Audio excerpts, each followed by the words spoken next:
We went maybe, I would say, 200 feet down. Probably. And then we followed that ditch across the arroyo, and then all the way around to the field, and then I guess back out to the sluice here. Yeah, that's the area that we're looking at. But you're still interested in that area? Yeah. I know that previously you guys were talking about wanting some sort of river restoration work too. Yeah, that's up on the east side. Am I correct there? I mean, this is, I guess, the last time. That was for the main gate, no? Yeah, that was the main gate. Am I correct on that? That's correct. Yes. Well, actually, that was the first meeting. I guess this would be the third. This would be the fourth meeting here. Yeah, what we're trying to do is narrow it down to this specific project right now, Right. and that's all we're authorized to do today. Okay. There's a couple other projects, but they involve a different group of people, basically. So we just want to focus on this particular project here today. Okay. And that's why I was saying, this is what's already been hashed out. Let's not revisit all the stuff. Yeah. This is what we're going to focus on. Let's go down here and start at the beginning and at the end and take a look at the current condition, and then I'm sure we'll get some more discussion going on that.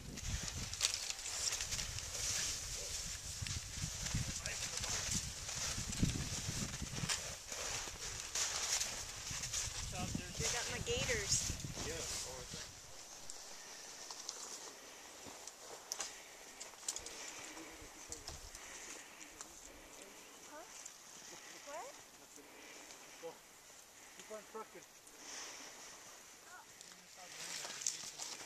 Well, supposedly we're only supposed to clear it once. And that's what happened is that the owner of this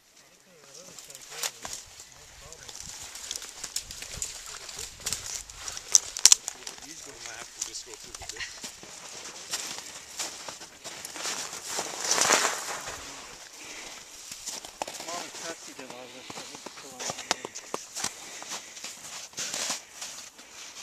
And all this property is theirs? Yeah.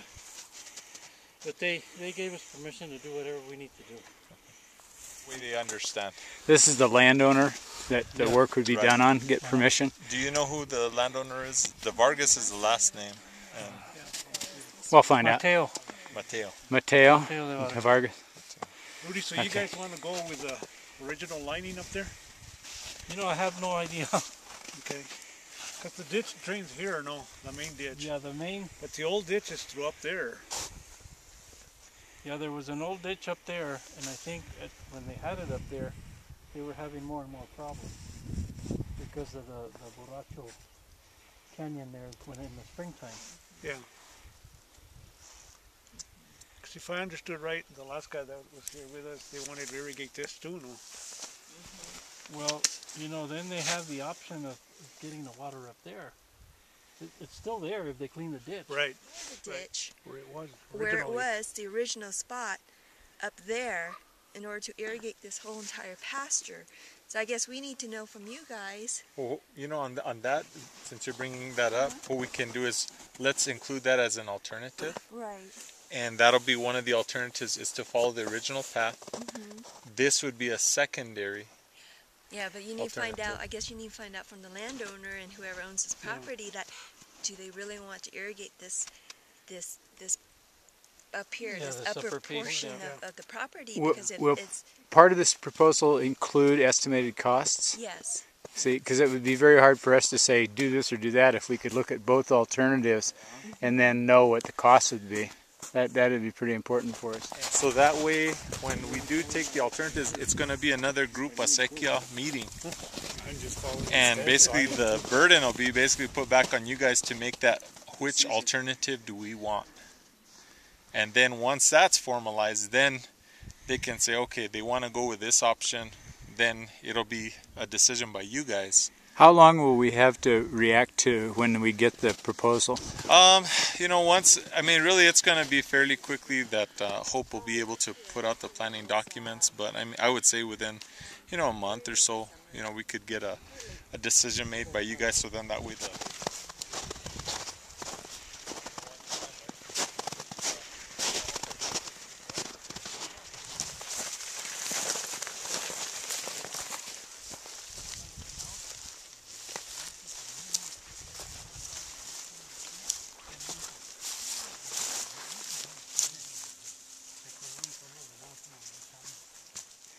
Now we've gone up to the ditch above the creek, and you see this little pink flag down here.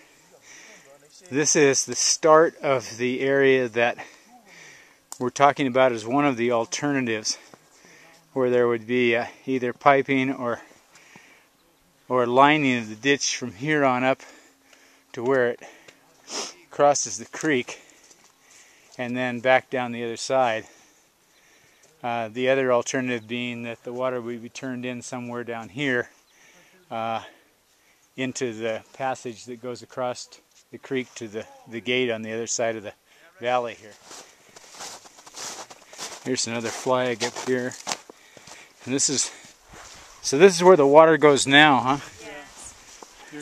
So how it was explained. Oh, thank you. So how it was explained to us last time we were here, last year we were here, was that the ditch water comes here and they divert it through here, so that's how come you get water down there. It follows that path all the way across the private property and then to your sluice. However, they were thinking of restoring the original ditch. It looks like this is through here. It is. Yeah. It runs across down here. It crosses the Borracho and then onto private land, and then it follows the slope alongside the hill. Yeah, alongside the hillside, on the bottom, the toe, the slope, all the way down to your gate. Which I've heard in the past, the flume was pretty much destroyed or taken out. So, but still, it has to cross that somehow. So, excuse me, but if you did that, in other words, you would drop the Borracho runoff into that? The Borracho will be, yeah, it will run through its original Into course. that original yeah, course. it's the original Borracho Creek. Yeah. Okay. You wouldn't be able to tie that in? To what? To Go the into ditch. this main ditch that you're talking about putting.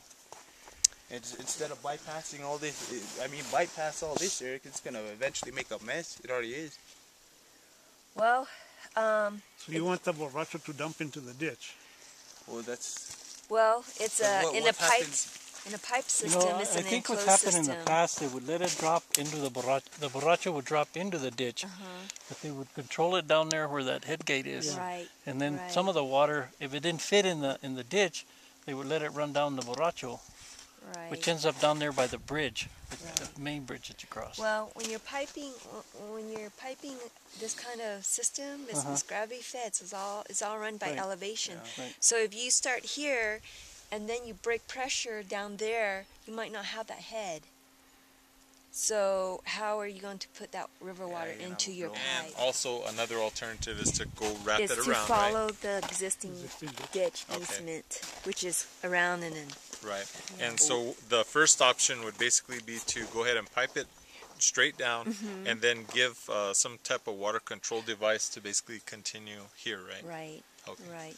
But I don't. So I don't. we would pipe it in two areas, straight across and then this way? No, These one are or the just other. alternatives. Just These are just one. ideas, Yeah. and then they'll come But that's to an you. idea though. Yeah. Is to pipe it straight across that Right. way and then Right. pipe it this way? Right. Right. Yeah, if because you- I'm sure the landowner know. Yeah, if you Probably pipe it this would way, wanna then go you to have to his figure out property and all that shit. how to get water to the landowner from the very. Do you have to pipe all the way from over there? No, we. Could most of your structure be here just to control this part of it? But where does that water? The water comes from that ditch right there. Yeah, but if Yeah. you opened up the ditch from there without piping, if you just opened it up, you know, to be able to hold the water that's coming down the main ditch, and just do a structure here to control your. Well, Borracho. we can't put a structure. We can't just put a structure in the river. That turns into a different class of. The project itself is no longer just a water control structure. It becomes more like a diversion dam, which then puts it into another class of standards that we have to follow. So that gets really complicated. We're trying to avoid that. Here's the end of the old ditch that hasn't been used because it's flowing out down below. It comes up here below these rocks and then goes down across, and It would be more like a diversion over here where there was an old, the ditch went across the other side, and this has all been washed out long, long ago. This is where they would put in a siphon across here and then run the ditch down the other side along the road, along the side of the And asphalt. stating that, say if the landowner sells their land, the next landowner could say, hey, we don't want that pipe there. So it's to protect yourself. That's not necessarily true. The water rights, that when you buy the land, if the water rights on the land, they pass with the property, and you deal with the water rights with the state. But as far as the easement's concerned, that easement is an easement in perpetuity, and it supersedes any of the new buyer's rights. They have to accept the easement as it exists, particularly on water rights. You're saying Ray Acosta is the one that signs off both on what you end up with and that we have to go through for the funding. Yes. And he's with the Interstate Stream Commission. That's correct. Okay, all right, thank you. It's basically approval for us to start the design. Okay, so you guys do that. Once we talk to Tomas and we figure out which plan we're going with, then you'll get with Ray Acosta. Yes, just for him to know that This is what's gonna happen. that we're designing this project for you. Okay. And then he'll start off with the whole construction part, or what? Or what does he do? Go ahead. Well, once we start the design process, then we'll go ahead and have a meeting with you guys again to discuss the design, the preliminary design, to get your input. Any changes, anything else that comes about needs to be stated there, because once we finalize it, we don't want to go back and change it again. It's kind of a headache. But once we finalize the design, we approve it, and then we send a design to Ray Acosta. He gives his approval, and then it's ready for construction. From there, it's your responsibility, it's the group's responsibility to seek funding, whether that's from ISC, from grants, from capital outlay, from your legislature, wherever you can find funding to start the construction. Okay. So we don't do any of that. Is basically it's excavated, brought in. Basically, it's a polyethylene liner, and you know it can serve. We can put a cost to it, and that can basically serve as a liner. I don't think we wouldn't put it across here. It'd still be some kind of You're talking about what Isaac. siphon or Yeah. right, Yes. right, or like on Cones there. Yeah. That is an alternative. And if you want to look at how it works, or just kind of look at how it's put in, yeah, just go down to Yeah, we Ancones put and some in down at the yeah. bottom. If that's something you're interested in, I can go ahead and put that in as an alternative. Might That as would be well. great. Yeah, that would be The great. more My- alternatives, the better, I would say. Yeah, my first, because of the terrain that you have to deal with and everything, would be pipe. But however, I'll put that half. It could be a combination. To go across here for the siphon, you'd have to have pipe, wouldn't you? You have to have pipe if you go with yeah. Yeah. It'd be, think of it more like you know, like a culvert going Yeah. underground and Right. back up. Yeah, Okay. but. Okay. So